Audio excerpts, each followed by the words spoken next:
Hello, everyone, and welcome to episode 70 with oomph and gusto of Third and Wrong. I'm your co-host, Steve Bolin, and with me, as always, Ozzy Peekaboo Dalalonga out of Medicine Hat. Ozzy, how are things? Things are friggin' fantastic, Steve. 70. The big Woo! 7-0. So I don't know what milestone's tied to 70 for like regular age. We already made the retirement joke at 65. So we're just happy to be here. Happy to be at 70. We're 30 away from 100, which will be weird. Once we start getting into the hundreds, that's going to be like, where's all the money we're supposed to make from this, right? No, I'm kidding. Honestly, with how excited I probably sounded over 70, like, I don't know, at 100, like, I don't know what I got to do.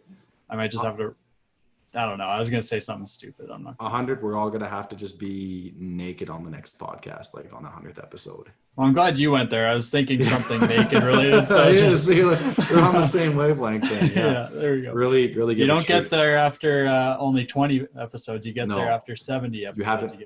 You haven't earned the right to be naked on your podcast, so you hit 100. So, yeah. Speaking of money, Patrick Mahomes signed an unprecedented contract extension of 10 years, $450 million. And he had 2 years remaining on his current deal, which paid him at a first-round quarterback rate. So that makes the total extension. He's going to be with the Chiefs for another 12 years with a max value of $503 million. $500 million, Aussie. Wow. I don't know what to say about that, man. But my first impression, honestly, is like, wow, that's a lot. Because the first thing that was leaked, Schefter tweeted out the term of the length, not the actual cost itself or the contract numbers itself. We just knew it was a 10-year extension on top of the 2 years he has left. So that was, we were taken aback by, because I think, correct me if I'm wrong, Ozzy, only hockey really hands out those kinds of contracts anymore. And I think baseball maybe, but baseball and hockey, the most that I've started seeing is like 8 years. Yeah. So yeah, like that was just 10 years is just like, I think, and some of the other names that have come to mind that have signed 10-year deals in the past, McNabb in 2002, but I believe he was done with them by 2009. So he made it 7 years into that one. Drew Bledsoe in 94 or 95 signed a 10-year deal. Obviously, Brady and Bledsoe's injury in 2001 altered the course of that.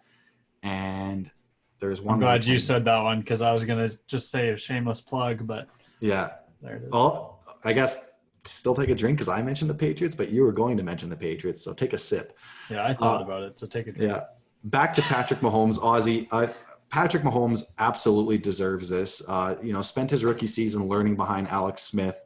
His first full year starting is a coin toss and overtime away from going to a Super Bowl his first year. And unfortunately for everyone, the Patriots won that coin toss. Brady drove down the field. Pats go and play the Rams. I hate playing the what if and hypothetical scenario, but I kind of like playing it.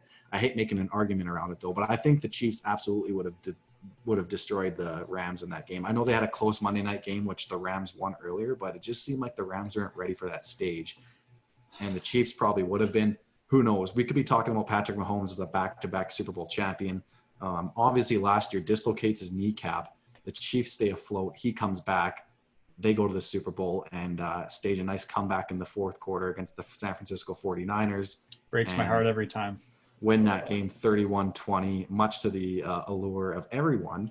And Patrick Mahomes might have even saved countless lives. I think we already mentioned that had the 49ers won, COVID was already in San Francisco at the time, they say. So if there's a big parade in San Francisco, you have a bunch of COVID cases. You don't know what's going to happen. Or maybe they would have just sped up the herd immunity that would have taken place. This is not a science podcast, so we're gonna sidestep that one like a coward and recommend everyone listen to the to Health Canada and your provincial regulations, please. Thanks. Okay. Anyways, Ozzy, back to Patrick Mahomes. He absolutely deserves this deal. Over 50 touchdowns his first full year starting. His stats, obviously, volume-wise, weren't where they should have been because he missed a middle portion of that last past season. But Super Bowl MVP to his name. I mean, what else more could you say? What was your first impressions on this contract? Wow. That was, if I'm being honest, that was it. It was like 10 years, doesn't matter what it's going to be. I knew that it was going to be more than 400,000 just because of the way the contracts are now. But I was just like, holy shit, 10 years. But they knew what they have in their guy. Like if it makes no sense to just do a 5-year deal when you know that this is your quarterback for the next decade anyways. Just lock them in. There are outs for it if Mahomes doesn't reach certain guarantee markers. So they can redo the contract eventually. And who knows, with the way that they are inflating, who knows, maybe Mahomes does renegotiate or hold out for a renegotiated contract in 5 years billion.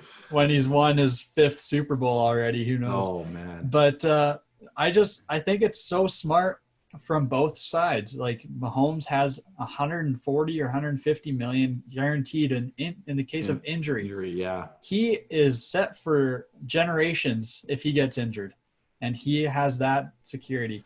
He is set if he doesn't get injured and he plays for another 12 seasons. He is good. $500 million, Steve Bolin. I would just be loving to be that agent right now, or those agents. There's 2 agents on the case. I would just, they're just drinking sweet tea. And that's football alone. Like, we have to talk about, I remember Rob Gronkowski said he hasn't spent a dime of his actual NFL money. This was like 3 or 4 years ago. And he was just living off his endorsement money. Mm-hmm. And he hadn't even touched like his NFL contract money. So just like on top of that, like you said, generational wealth, and well-deserving for him. I think he's going to be a staple there for years to come. Andy Reid doesn't look like he's slowing down anytime soon. So that duo is going to be churning out wins. And I saw a lot of people like, they're going to have to surround him with practice squad players. But I don't believe that to be the case. They are cash strapped right now. But as the NFL continues to grow, and it's still absolute behemoth in the sports market world, the salary cap will continue to go up. And his contract, contrary to many rumors, is not tied to a percentage of the salary cap. I know people speculated that about Russell Wilson's contract. They speculated about that about Patrick Mahomes' contract. We have not seen that come to fruition yet for any of these guys. It'll probably end up being Dak for what it's worth, but we won't go there. But yeah, I'm pretty happy for I should say Dak. I'm pretty happy for Patrick Mahomes, and I love the deal for both sides.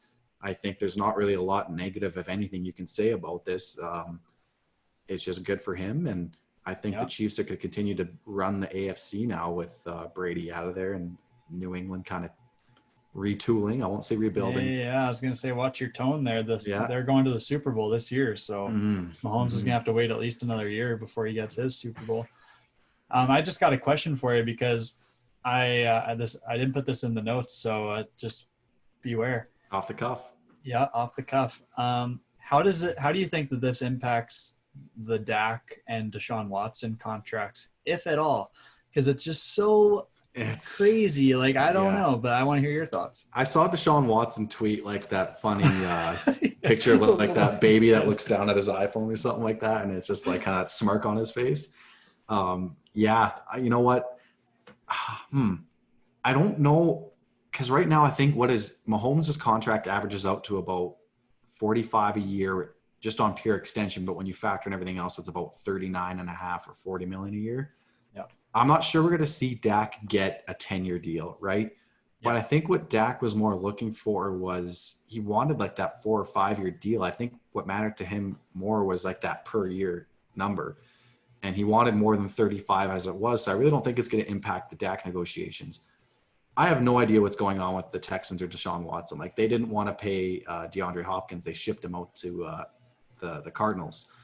I mean, I don't know what's going to happen with that. Bill O'Brien's such a loose cannon. You just don't know what's going to happen there. But Deshaun Watson, I think, is deserving of that Russell Wilson bubble, anywhere from like 33 to 39 million there. And I think I say 33, but I just realized I don't think anyone's going to get less than Russell Wilson. Like I was saying, when Russell Wilson signed his extension last year, it's going to look like a discount in a couple of years. And, once Dak and Deshaun Watson sign their new deals, I think we're going to see that. And once we start seeing some of these rookie guys, if Darnold breaks out in the next couple of years, if Baker maybe has a really breakout year, we're going to start seeing these guys get kind of Russell Wilson money. Maybe not Mahomes. I think Mahomes isn't the bar now where everyone's going to start trying to clear that. Mm-hmm. I think it's like, okay, Mahomes is Mahomes. He's in kind of a class of his own. Everyone's going to try to build off that Russ money, and then we'll see where Russ wants when he's 35, 36. He wants to play till he's like 45, he said, kind of like Brady. But I'm not sure if that was Russ's last big stand for a contract, or if he has one more big one in him. We will see. But I I think it'll impact it a little bit, but not as much as people say. I don't think we're about to see a bunch of 10-year contracts come rolling out. This is a very special case where you have a generational talent. And we can't forget about the Mitch Trubisky extension that the Bears, I'm sure, are just drafting up as we speak. So I can't wait to talk about the Bears. Oh, yeah. I'll wait. Before we get there, Ozzy, for those of us who haven't signed $500 million extension contracts for our jobs, we're always looking for discounts and different ways to save money, depending on whether that's groceries, movies, internet, and in some cases for the fellas out there, boxers. And well, do we have a little plug for you guys here? So we've, as you may have mentioned, Ozzy, you weren't on for that episode, but I was on with Tristan. But we've teamed up with Oak Apparel, a local. Wait, we teamed up with Oak Apparel? You were on that Zoom meeting, right? Oh God, no, I'm just kidding. That was so.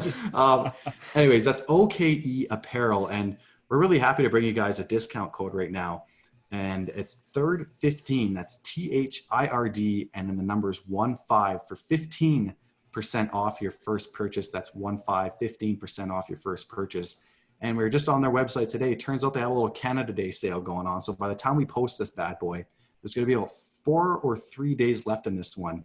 And I was looking at some of the numbers, Ozzy. I was crunching the numbers. You know me, just accounting genius here, just making sure it all works out. We call you Steve Number Cruncher Bolin for a reason. Of course, yeah. It's not like I failed Math 30-1 or anything in high school. But the Journey underwear, 26% off the Journey. Oh God, it's a color blue, but it's like Sertrium. Does that make sense? And then there's also the 26% off Journey Obsidian. That's black. So I had to Google these things because I didn't know what those colors meant. But 26% off those. And then for the athletes out there like you, Ozzy, I know you run your 10Ks. There's 12% off the Hustle Steel Color Oak Apparel underwear.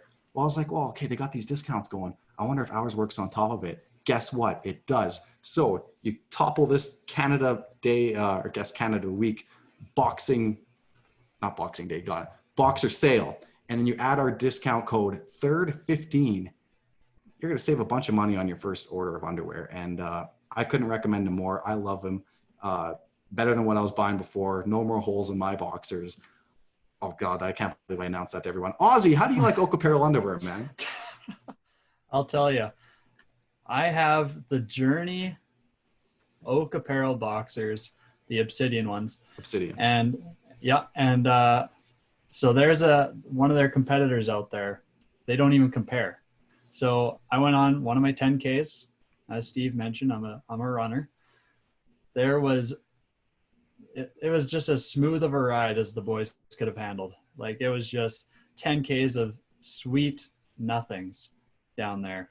And that came out wrong because sweet nothings is like, but anyways, all you need to know, it was just a smooth ride down there. There was no chafing. Just the way that it cups the boys, if you're a man, you've had some chafing down there, you know the struggle. And this is just like no other. It is unmatched. So I highly recommend, not just because Oak is sponsoring this, but because I am wearing them right now, and I would show you. But people don't want to see that. This is a PG-13 podcast. Yeah. We can't do that.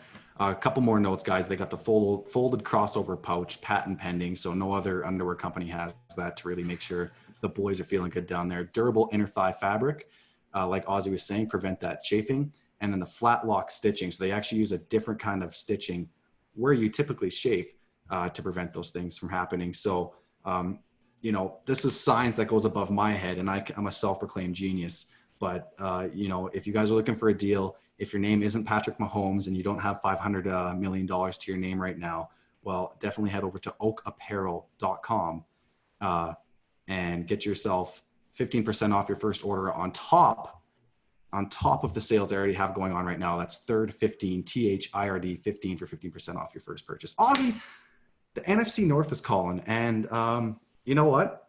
I have some more takes. Oh, they are. I have some more takes. And you know what? We put our poll up on our Instagram page last week. People were not too fond of my predictions. I think you beat me like 80% to 20%, if not even more, on who agreed with whose predictions. I had, shockingly, the Saints going 9-7 and missing the playoffs, finishing second in the NFC South. And I was going through the schedules today of the NFC North, and I had to add some questions. And you know what?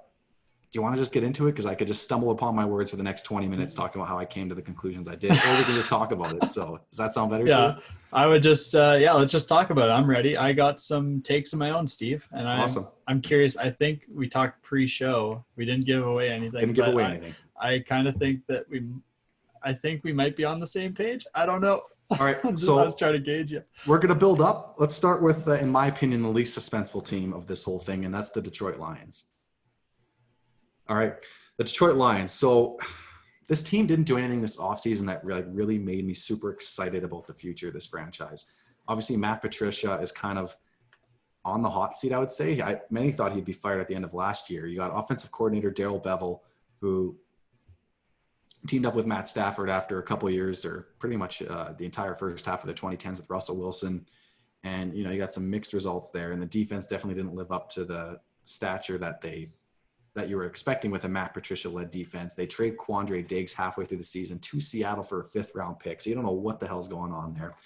But this offseason, they decided to go and add Desmond Trufant, Danny Shelton, Jamie Collins, and Vaitai at offensive tackle. I cannot pronounce his first name. I'm not going to try. It'd be disrespectful to him.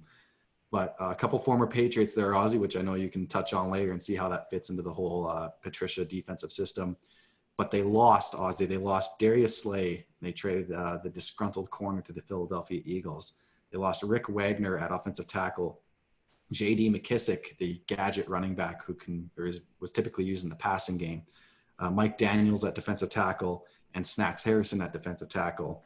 And in the draft, they go and snag Jeffrey Okudah at corner to kind of replace Slay effectively, to pair him up with Desmond Trufant. They go and get DeAndre Swift at running back to pair up with Kerryon Johnson. Kind of felt that pick was a little obscure considering who they already have in their backfield. And then Julian Akarwa as an edge rusher to kind of beef up the pass rush. Despite all that, Ozzy, I have this team going 5-11. I went through their schedule and just kind of game by game figured what they'd win and what they'd lose. And, if I had to give them a window, I could see up to maybe 8 wins if this team really got on a run. But I do not see this team making the playoffs at all. I like their draft. I like those top 3 picks. I mean, if Bevel can get creative enough with DeAndre Swift and Johnson, I like that. But Bevel and creativity don't exactly go hand in hand. I know that from my years watching Seahawks football and Seahawks offense. And Desmond Trufant is kind of a cast off. We'll see how he rebounds after a couple of rough last years in Atlanta. It kind of fell off after that Super Bowl run. And I'm really interested to see how these former Patriot additions fill in and fill the losses of Mike Daniels and Snacks Harrison, mainly talking about Danny Shelton there. So I have 5-11 for the Lions. Ozzy, what are your thoughts? I don't know if you saw my reaction, but it was, I might have overreacted a little bit. I'm kind of there with you, kind of not. Again, I'll reiterate what you said. I love the top 3 picks in Jeff Okudah, DeAndre Swift, and Julian Okwara. Okwara was my number 8 defensive lineman. He's an edge, so he qualified for that. But you talked about the loss of Darius Slay, and yes, he was good, Steve, but was he that good? Are you saying the media overhyped him, or have I been listening to Tristan too much? You've been listening to Tristan and Tomac. Tomac was on the hype train for Slay he's been there for years now, but Slay is just he's all right. He's good, but he's Pro Bowl good at times. He's shown that, but he's just not there. And okay. I'm just not there with him that it's that big of a loss. When you get he's no Richard Sherman? No, okay. Not even close in my opinion. I'm going to hear, as soon as I said that, I'm going to hear from Tristan and Tomac. But anyways, Desmond Trufant's pretty good in his own right when healthy. Then you get Jeff Okudah with the number 3 overall pick. I think there's your replacements right there. You get Justin Coleman in the slot. Boom. There's your secondary. Daron Harmon at safety to replace Quandre Diggs, another former Patriot. So I really like those additions. So, and you mentioned Danny Shelton, Jamie Collins. Getting familiar guys in Matt Patricia's system is always a good thing, because whenever a team does rebuild, the stereotype is that, or it's not even a stereotype, it just happens. The coach has to go in and sweep the team and get their guys, right? So that's kind of what Matt Patricia's doing as they rebuild on the fly kind of thing. The Vaitai signing was very confusing to me because they gave him so much money. 5 years, $50 million for a guy who has started, I think, 20 games or less.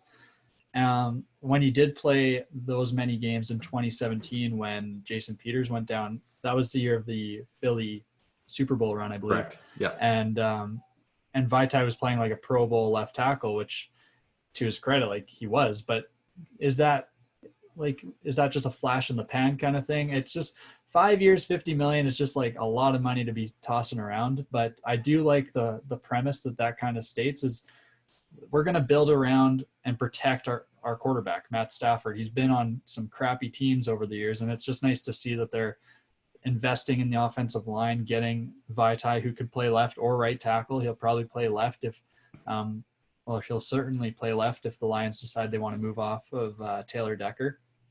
But then they get Frank Ragnow in 2018, so he's their center now. If you do roll with Vaitai at right tackle and keep Taylor Decker, you have Taylor Decker, Joe Dahl, who played pretty good at left guard last year, Frank Ragnow, as I mentioned.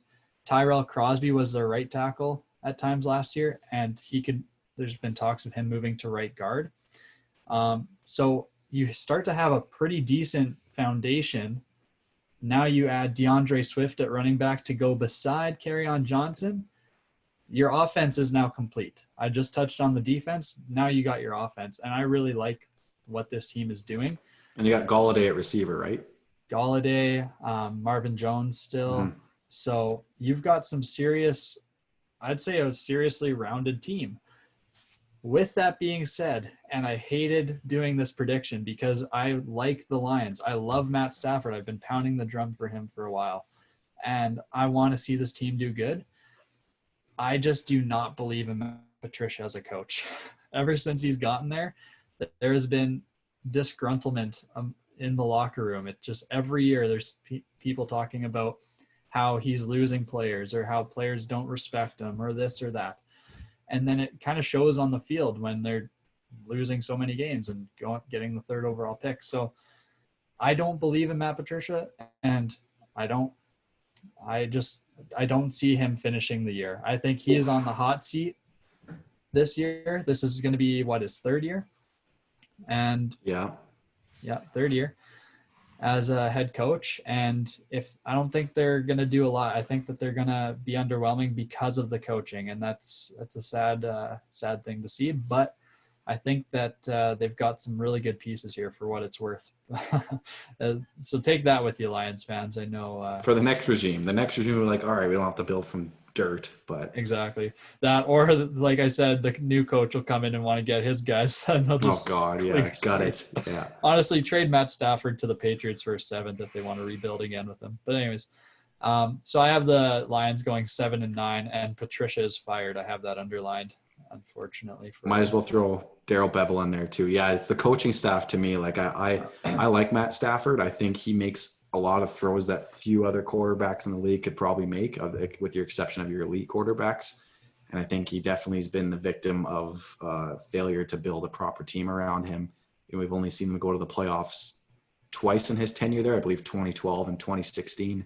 Each time I believe they lost to 2011 and 2016, they lost to the Cowboys and the Seahawks in those respective games. They have not made it out of the wild card round. So you hate to see it because Stafford certainly is a talent, and he came into the league right around the time I started really following football. So you kind of follow his career, and it's just been like, you've never seen him like just get up there. Right. And so it's tough, and you can only do so much as a quarterback. There's one thing to elevate your team, and the elite of the elite can do it where there's such dysfunction, but the Lions are just they've just always been crap. They've always surrounded Matt Stafford with crap. Yes, they've had the receivers, but then they don't have the O-line, or their defense is shitty. Like, there needs to be, and it is possible to build a complete team, and they're doing it right now. And other teams do it all the time, but I'm just, like, it'd be nice to give the guy, like, I think that he's kind of slept on in by a lot of people because he hasn't had that success, like you mentioned. Mm-hmm. But anyways, that was me just being a Stafford homer. I had to get that off my chest. All right, Ozzy, let's move next to the Chicago Bears. our old pal Nick Foles is on that team. So lots of movement on the Bears this offseason. Let's start with who they added. They added Artie Burns at corner, Jimmy Graham, Robert Quinn, Nick Foles in a trade, Ted Ginn Jr., Jermaine Ifedi, Barkevius Mingo, and Trey Roberson from the Calgary Stampeders of the CFL. Saw him make that leap to the NFL after a stellar season in 2019 for Calgary. But their losses, they had Kyle Long retire. This linebacker, I'm going to butcher his name, Nick. Gotta help me out. Kwiatkowski. I was going to put a ch in there, so I'm glad I didn't. Leonard Floyd, Prince Amukamara, Clinton Dix, Trey Burton, tight end, and slot receiver Taylor Gabriel. And their draft is quite quiet with the second round because their first round was gone due to the Khalil Mack trade. They go and get tight end Cole Kmet and then cornerback Jalen Johnson. I believe I have that written down, right? Yeah. So looking at this as a whole and kind of, again, I went through their schedule game by game, and I'm assuming Nick Foles is probably going to start the majority of these games. Then again, maybe Trubisky starts the first 2 or 3 and they pull the plug on him. But I went under the assumption Nick Foles is the better quarterback. He's going to get the majority of the snaps. And I tried to give them wins at certain points that like maybe otherwise like I'd have to be talked into, but I decided to give it to them anyways. But I cannot be talked into them beating some of the elite teams in the league. And what I was left with was a 7-9 record for the Chicago Bears. This team, from what we saw 2 years ago when they went 12-4 and, lost on a double doink, I think that was kind of their window. And I like Nagy. I don't know if you can really say he's on the hot seat, but they got to do something at the quarterback position. And we were just talking about Patrick Mahomes. Well, they could have had Patrick Mahomes. They could have had Deshaun Watson. And I know hindsight's 2020, but they traded picks to go and get Mitch Trubisky. And Trubisky's knock on him was he didn't have enough film, really, because I don't think he had too many starts in his college career. So it just makes you wonder, like, what this team would look like with a legitimate quarterback. I mean, if you have Patrick Mahomes on this team and this defense, do I throw the D word out there? You're looking at maybe a dynasty. You're looking at Mahomes on his rookie deal with this kind of defense. Gives me Russell Wilson in his early years with the Seahawks vibes. Sorry, those are my hands. I was like, they're out of frame. Now they're here.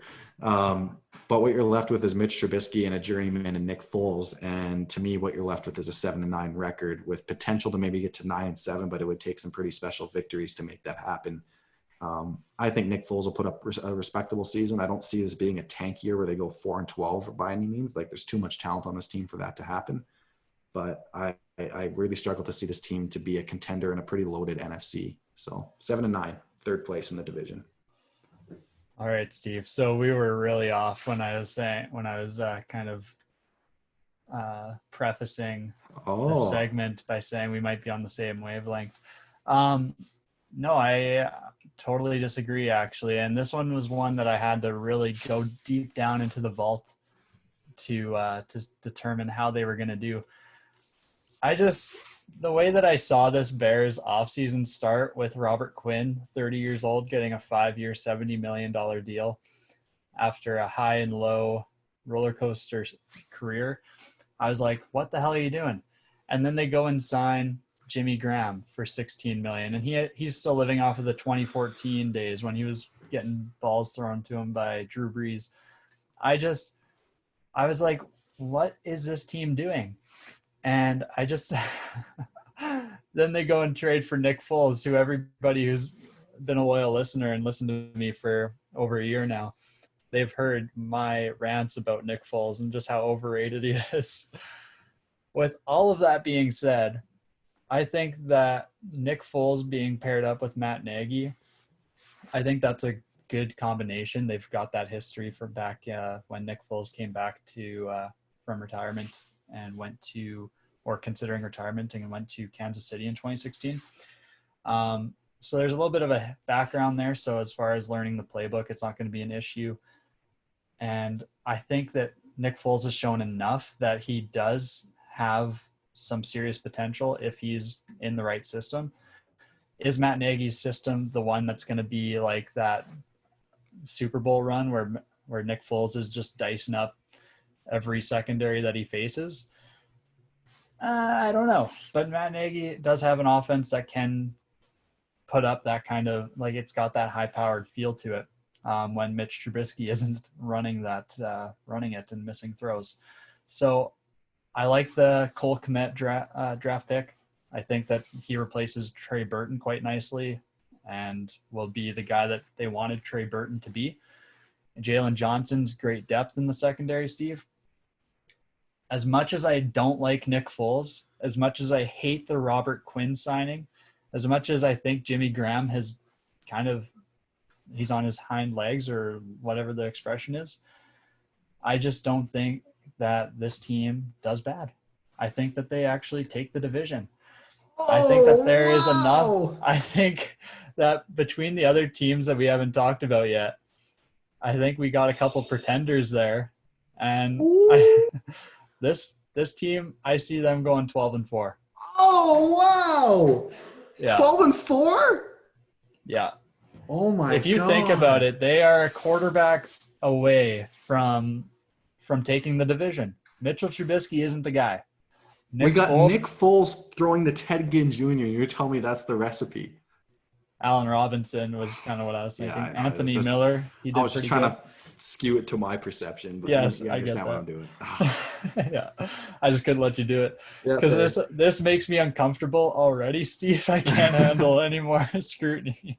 I know how I felt calling the Saints to go 9-7. Yeah. Now, yeah. But I looked at, like, we're gonna get to the Packers, we're gonna get to the Vikings, but they just aren't it.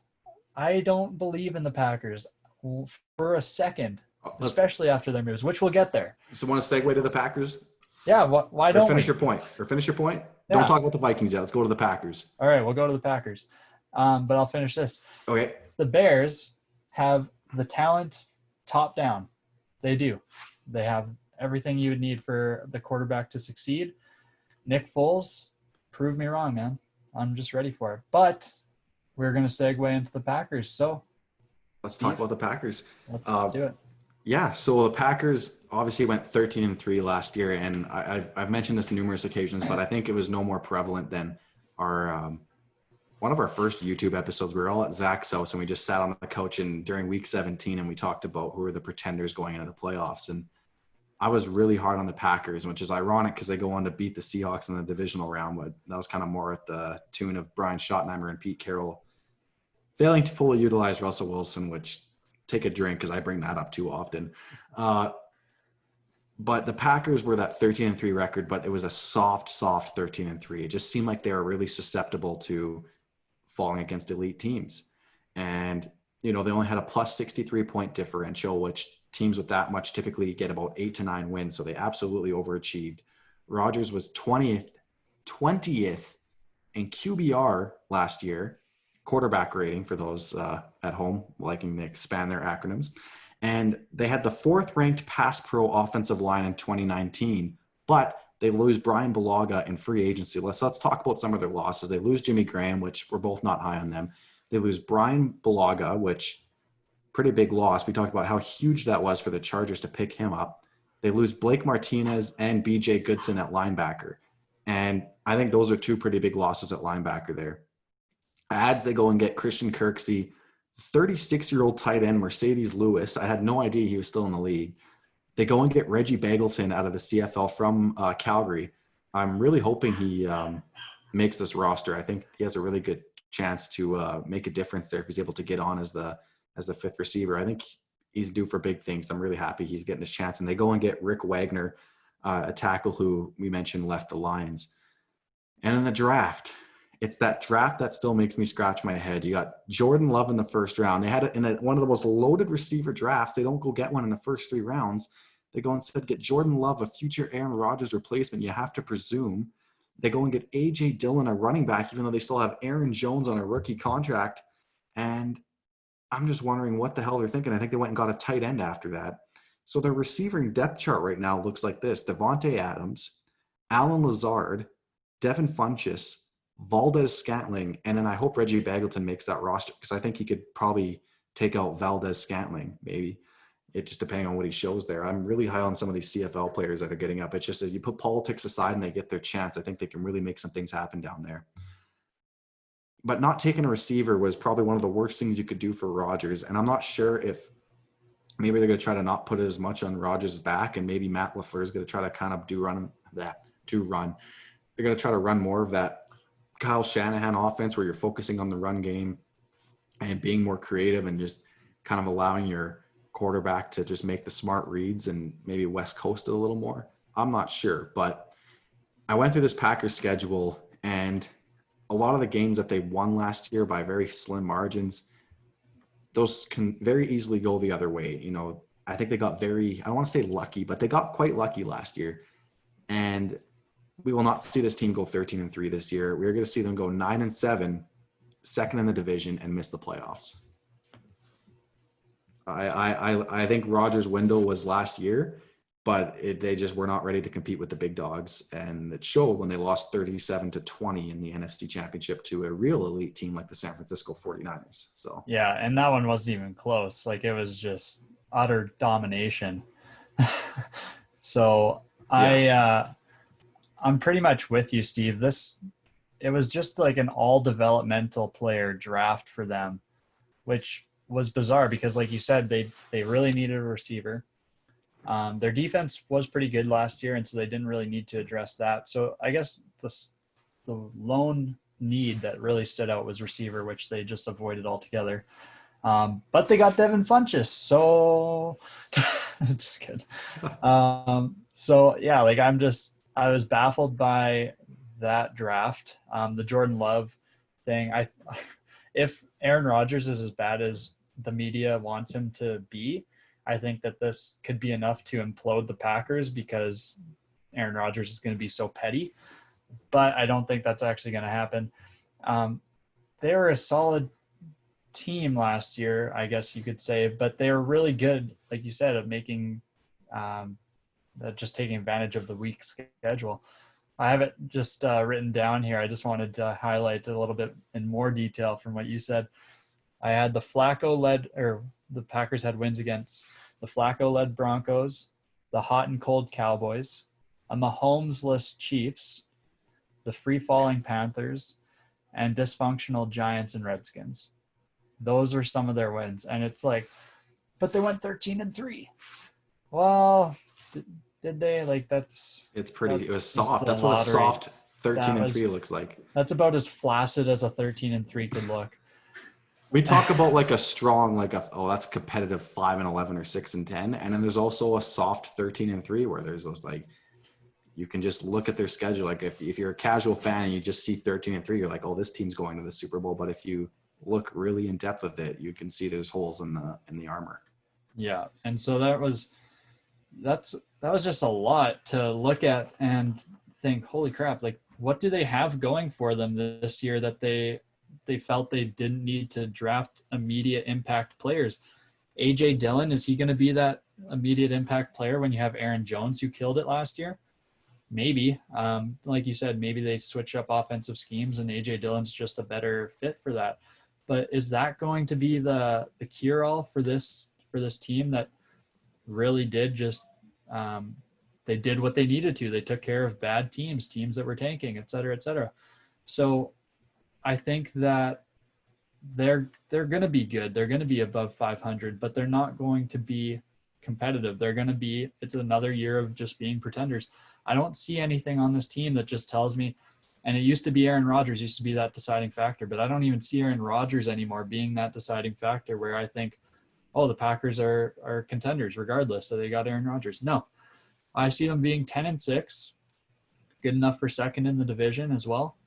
And it's just, they're going to get to the playoffs and it's just going to be a nice, clean little sweep. Just get the broom out because they're done. They're toast.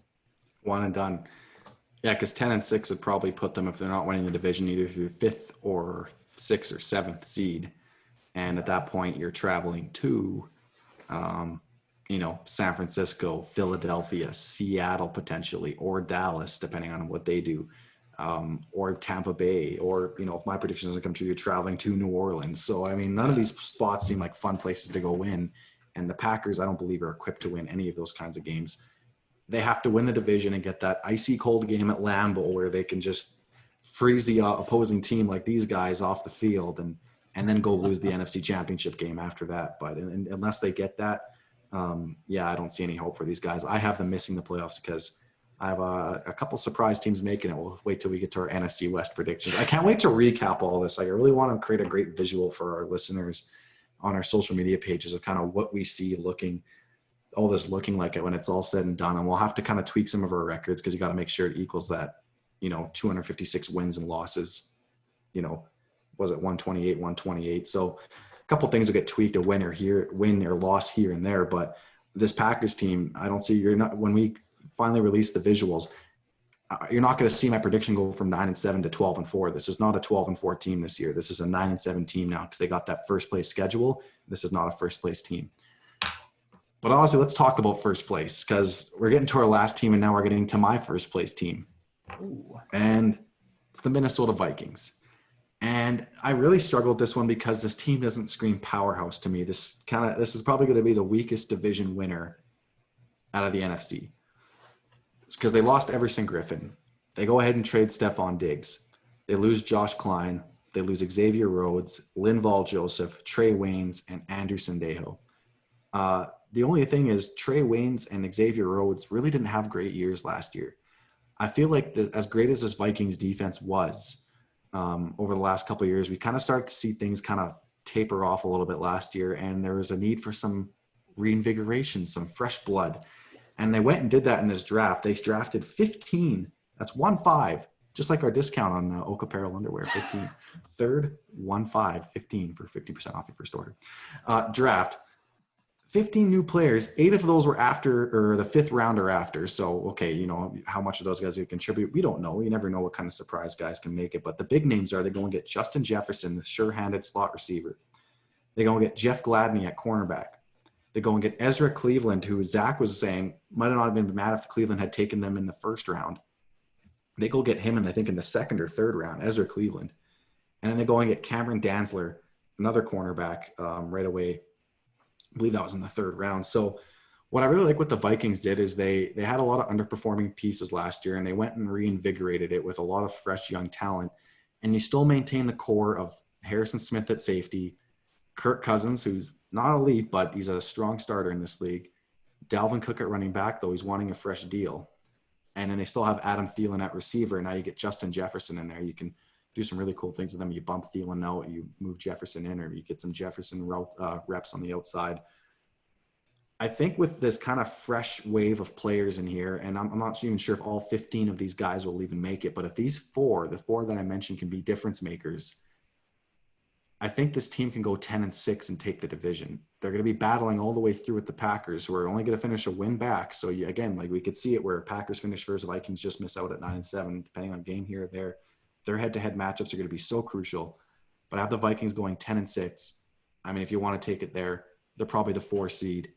They probably lose to one of the wild card teams. If you end up playing a Seattle or a San Francisco, whichever team loses the division there, if you end up playing a Philly or a Dallas, whoever ends up not winning the division there, they're probably a one and done team. But if we're just talking regular season, I think this team takes the NFC North. I really like the fresh blood they got in there. They kind of cleaned out the underperforming players there, and it's going to be on Kirk. It's going to be on Dalvin. It's going to be on that offense, and the defense is going to have to maintain a certain standard. But there's my shocker of this week's episode.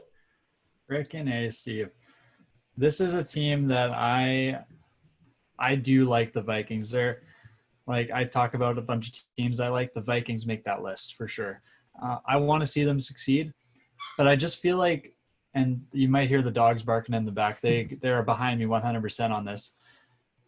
I feel like the Vikings are a team that just kind of walks the line between utter disaster and Super Bowl contender. And they walk that line about as finely as you can. And you mentioned those 4 draft picks. I was going to mention them too. I think that they got 4 instant starters right there. I trust Mike Zimmer's ability to coach up that defense and coach up the secondary. He seems to do it time and again. Xavier Rhodes underperforming, but everybody kept saying like he's really good. He could be elite. But we didn't really see that on a consistent basis. So I really like their decision to let him walk, especially them being cap strapped. They couldn't really afford to keep these underperforming players around. Trey Waynes and Mackenzie Alexander, both good, not great guys. You get Cam Dantzler and Jeff Gladney in there to replace them. Now you got Mike Hughes as well. So you've got this really young core in the secondary that I think that Mike Zimmer is going to have a heyday to coaching up. And that's what this team needed. They were getting old and expensive, and now they get 15 players, as you mentioned, to come in and compete for spots. I really like this. However, like I said, this team has walked that line quite finely for a while, and I can't see it one way or the other. I was battling with the Vikings and the Packers and who was going to take it, but I've got the Vikings going 9-7. Ooh. I don't like it.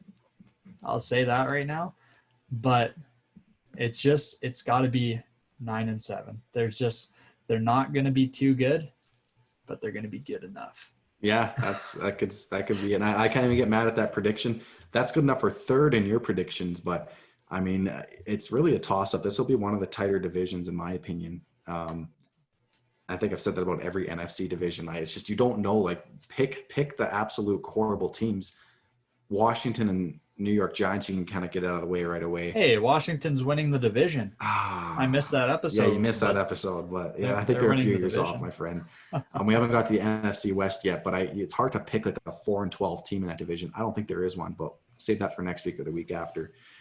And yeah, just you look at these teams, like a game here or there. I have the Packers winning the division, going 10-6, or a game here and there. Maybe the Lions are 7-9 and the Bears are 5-11. I don't know, right? Maybe not 5-11 for the Bears, but to recap, in first place, I have the Vikings taking the division at 10-6. In second place, I have the Packers underperforming or underachieving to many, but it would probably just be achieving to me at 9-7.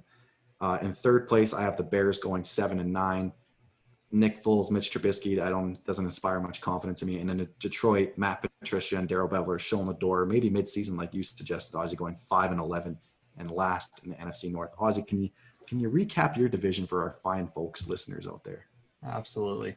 So, fine folks, we've got the Bears surprising everybody, including myself. I have a feeling here. This is the Wizard of Oz coming out. I went into the crystal ball and it just told me Nick Foles is going to prove you wrong.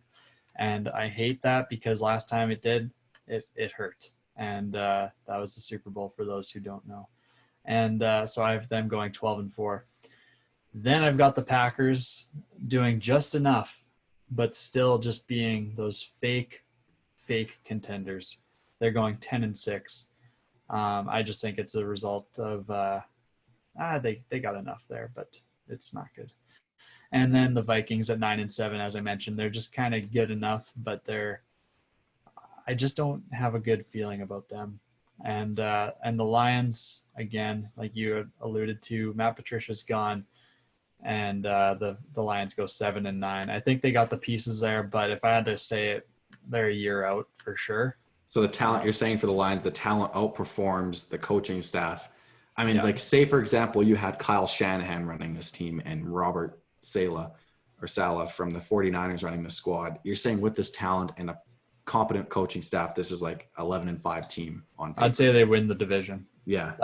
Because with of how Matt Stafford. Yeah. Oh, yeah. With how I felt about the Bears winning the division, it's based on Nick Foles proving me wrong. And I think it's going to be a chance either way. I think that the chance for failure there is quite high still. So yeah, if you get good competent coaching out of the Lions, I wouldn't be surprised. Like if Matt Patricia proved me wrong, just like Nick Foles is going to prove me wrong, the Lions just win that division. That's genuinely how I feel about how that team is with the pieces they've got in the system that they have. It would be just a perfect molding. And even right now, I'm just getting excited about it. But it turns out Patricia is not a great leader based on what we've seen from tweets and stuff from former players. I know Quandre Diggs, former Lions safety, current Seahawks safety, hasn't been too kind. I think Slays kind of went off on him a couple times too. Maybe not directly, but I think very sub-tweety, tweet-esque. You got to watch. You don't want to get fined, right? Yeah. Ozzy, let's talk some CFL. Where on a positive note, it was really cool to see mention those names, Trey Roberson and Reggie Bagleton, getting their chances in the NFL.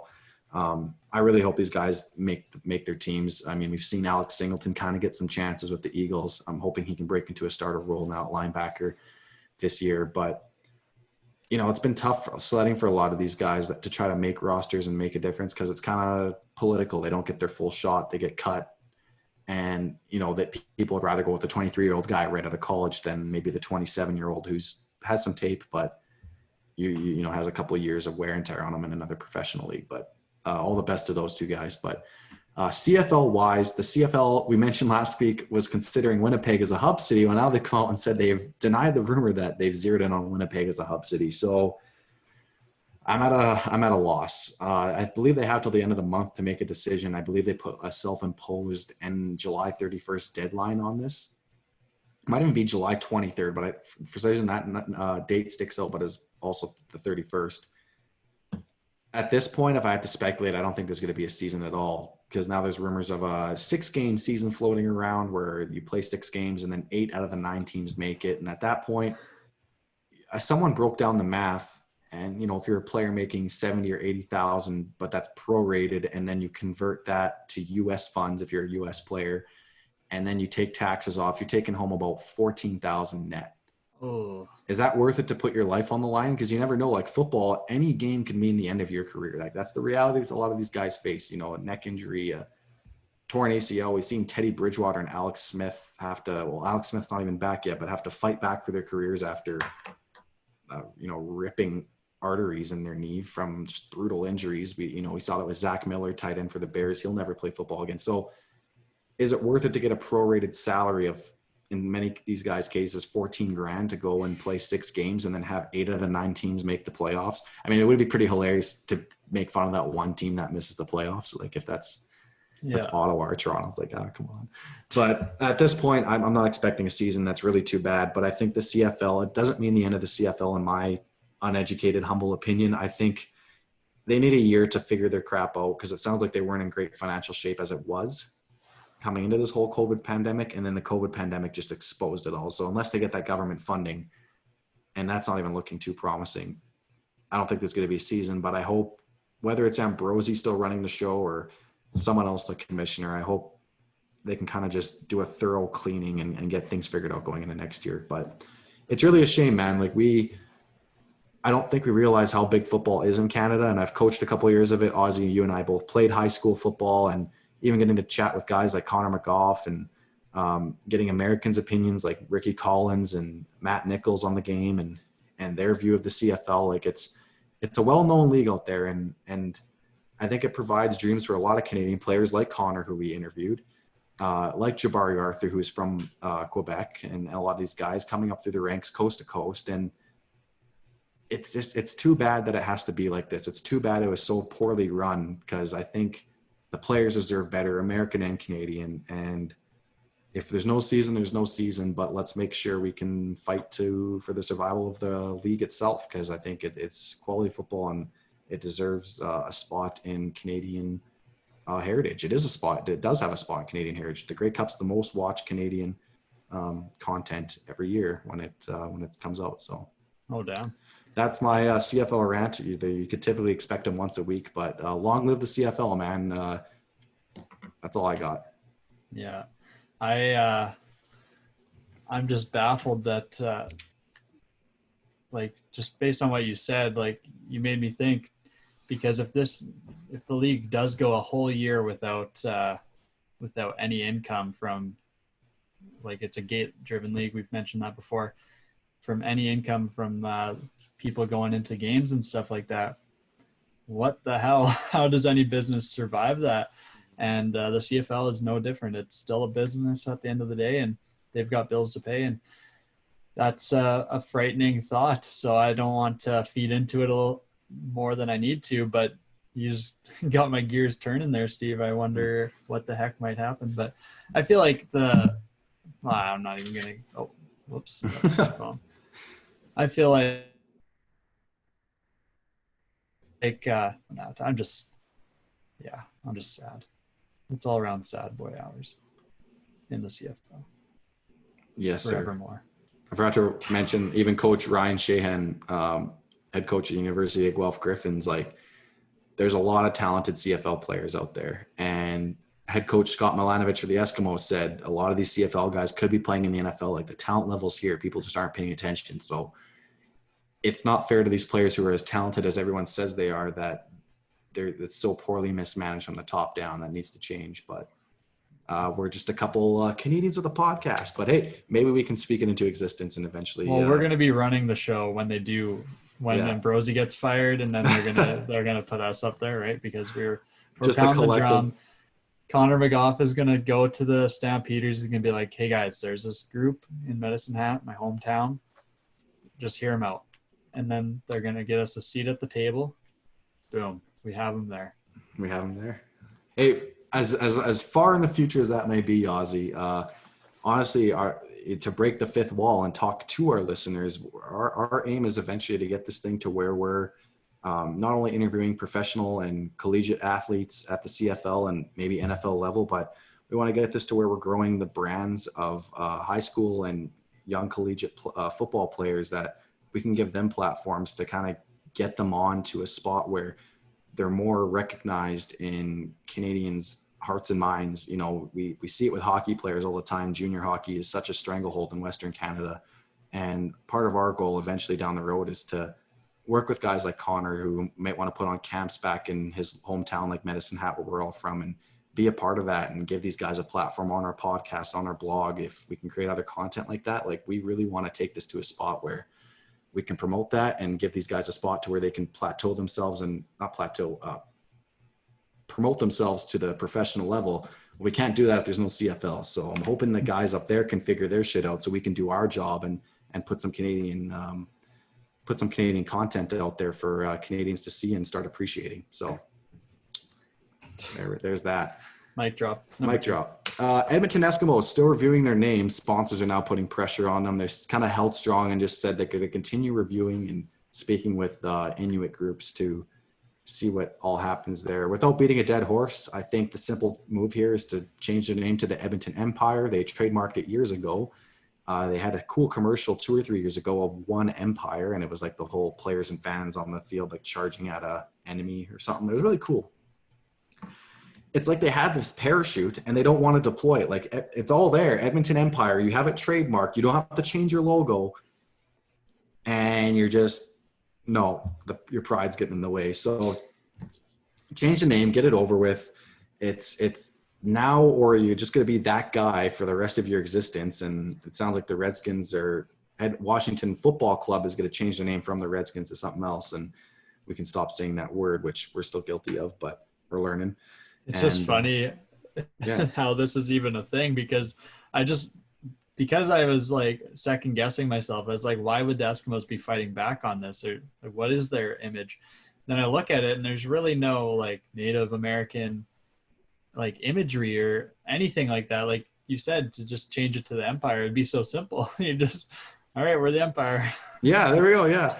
I'm sure maybe you get rid of some shirts and stuff like that that have Eskimos on there, but everything like the EE, it's perfect. Yeah. Like you're already good to go.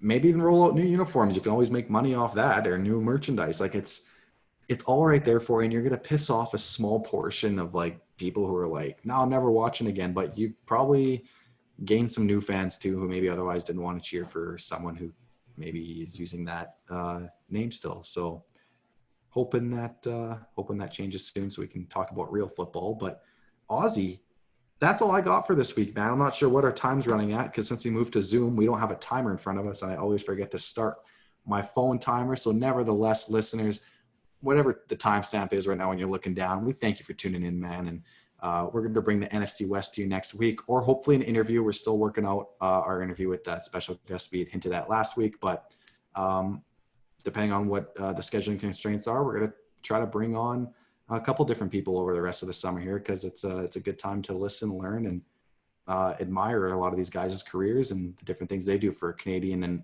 American football. So you can find me on Twitter at SteveBolin22. Come yell at me, Packers fans. I do not care. You can find me on Instagram at SteveBolin_, and follow us on all the amateur agency pages, man. It's good stuff coming out there. We're starting to figure out how to learn Photoshop. It's pretty cool. Ozzy, where can the fine folks find you? You can find me on Twitter and Instagram at Austyn Paul _. If you're on Zoom, it's Austyn with a Y. Not an I. Not Oh, an I. damn it. Sorry. That's okay. And if you're listening, it's Austyn with a Y, not an I. There we go. I also just wanted to just to ruin your ending here that you had so eloquently set up, Steve. Man. I wanted to just give you a quick little food take suggestion to try for next week's episode. This is like a food take challenge that I heard about. Okay. And well, it's not a challenge but in itself, but I'm challenging you. Okay. And listeners, I'm challenging you too, and viewers. Apparently it's an East Coast thing, so maybe you've actually heard of this, seeing as you're dating an East Coast girl. Coffee, coconut oil, maple syrup. Instead of cream and sugar, coconut oil and maple syrup. How much of each are we talking? To try it. I have no idea. I'm going to experiment. I got to go get the coconut oil.